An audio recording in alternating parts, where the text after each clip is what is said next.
আসসালামু আলাইকুম। প্রথম অপারেশন ইন্টারলক করার সময় অবশ্যই চেক দিতে হবে ইন্টারলকের মেশিন ঠিক আছে কিনা। যেহেতু ফিনিশিং খুললে গড় পড়ার সম্ভাবনা থাকে, সেই কারণেই নিডেলটা চেক দিয়ে নিতে হবে। ইন্টারলক প্রসেস শেষ হয়ে গেলে দ্বিতীয় প্রসেসে চলে যাবে। দ্বিতীয় প্রসেস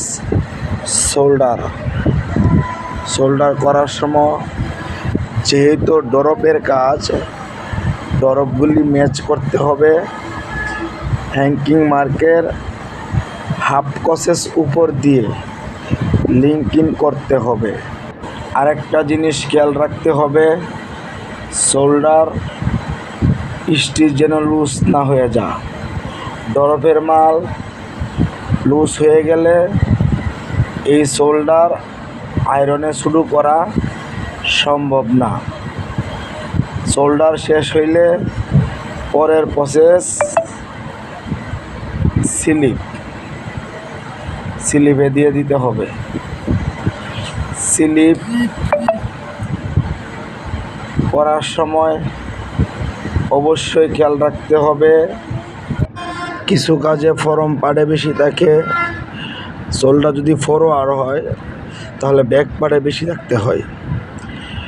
আর কিছু কিছু কাজ আছে যে স্ট্রেট থাকে সোল্ডার, তাহলে স্লিপের মিডলে হোলমার্কের সাথে সোল্ডার বরাবর মিলিয়ে করতে হয়। আরেকটা জিনিস হইল, স্লিপের ডাউন ম্যাচ করতে হয়, ইন্টারলকের মাথা ম্যাচ করা লাগে, ফরম পার্টে এবং ব্যাক পার্টে ম্যাচ করার মতন ডিভাইস মার্ক দেওয়া হয়। কোনো সময় মার্ক হোল দেওয়া হয়, কোনো সময় কেবেল দেওয়া হয়। যেহেতু আমরা মিনি কেবেলের কাজ করতেছি, এটা রিভাইস মার্ক দেওয়া 2 নিডেলে। এই রিভাইস মার্কের সাথে ইন্টারলকের মাথা মিলাইয়া শোল্ডারের মিডল হোলের সাথে মিলাইয়া দিতে হবে। পরের সাইড ঠিক same, front part, back part মিল থাকতে হবে। নেক জয়েন্টের সময় আমি সবসময় বলে থাকি, নেক খুব গুরুত্বপূর্ণ একটা প্রসেস। নেক করার সময় অবশ্যই খেয়াল করতে হবে নিডেলটা ঠিক আছে কিনা। নেকের নিডেল যদি ঠিক না থাকে, তা না হলে নিডেল ড্রপ হবে, আর নিডেল ড্রপ চলে না, মেন্ডিং করতে হয়। এই কারণেই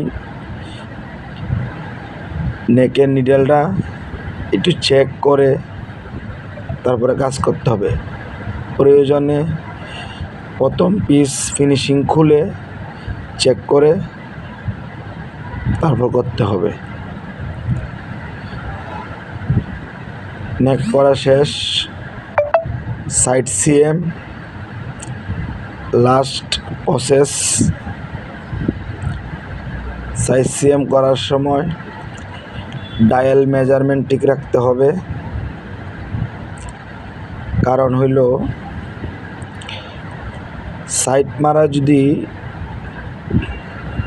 পুলিং মেজারমেন্ট বেশি হয় তাহলে সাইড সিএমটা ঝুলে যায়। আয়রন করার পরে যে একটা কাপ, সাইড সিএমটা ঝুলে যায়। সেই কারণেই পুলিং মেজারমেন্টটা খুবই ইম্পর্টেন্ট। আর ডায়াল মেজারমেন্ট দিয়ে টেনশনটা ঠিক করে নিলে পুলিং মেজারমেন্টটা আর কোনো সম্ভাবনা নাই ভুল হওয়ার। সাইড মারার সময় রিপ মিলাইতে হবে। বডিতে 2 নিডেল দ্বারাই সাইড মারতে হবে। 4 পয়েন্ট মিলাই দিতে হবে। স্লিপের প্লাসগুলি প্রত্যেকটা ডরপ মিলাইতে হবে।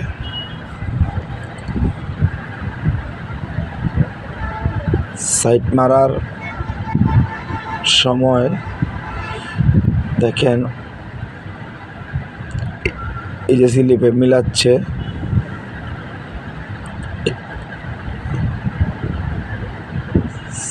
সাইড মারা শেষ, লিঙ্কিং করা শেষ। বারটেক আড়াআড়ি লক করা।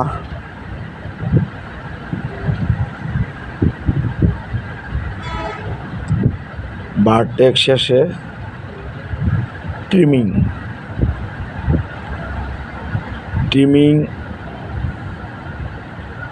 শব্দের মানে হইল যেমন বিউটি পার্লার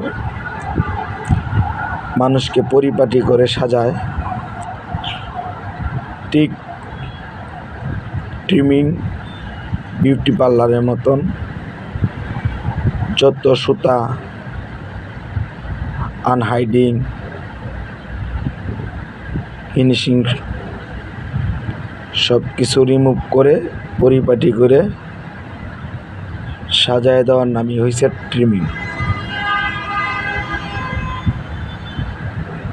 ট্রিমিং করার সময় অবশ্যই ঘড়ির কাঁটার মতন করতে হবে। তারপরের প্রসেস নেক পুলিং হলো, আমি আগেও বলেছিলাম নেক করার সময় নিডেলটা চেক করার জন্য। নিডেলটা চেক করে যদি প্রপারলি নেক গাতে তাহলে নিডেল ড্রপ হওয়ার সম্ভাবনা নাই। যদি 2-1টা থাকে তাহলে আমরা এটা নেক পুলিং করলে বোঝা যায়। Light check, knitting hole knit করার সময় যদি কোনো হোল থাকে লাইট চেকে ধরা পড়বে। লিঙ্কিং করার সময় মিসিং গ্যাপ থাকলে লাইট চেকে ধরা পড়বে। তারপরে হয়েছে 100% চেক। প্রত্যেকটা প্রসেস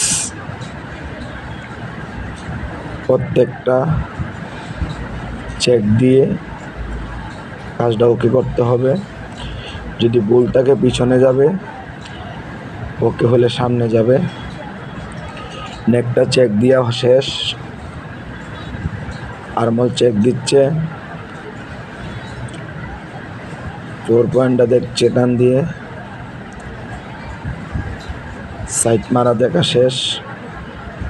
পরের সাইড এটাও ঘড়ির কাঁটার মতন চেক করতে হবে। এক সাইডটা শুরু করতে হবে, পরের সাইডে শেষ করলেই মিস্টেক হওয়ার সম্ভাবনা থাকে না। উল্টায় দেখবো আউটসাইডে কোনো সুতা মুতা আছে কিনা, নেকে কোনো নিডেল ড্রপ আছে কিনা। মোটামুটি কমপ্লিট। এখন ওয়াশটাক দিবে, ওয়াশটাক দিলেই কমপ্লিট।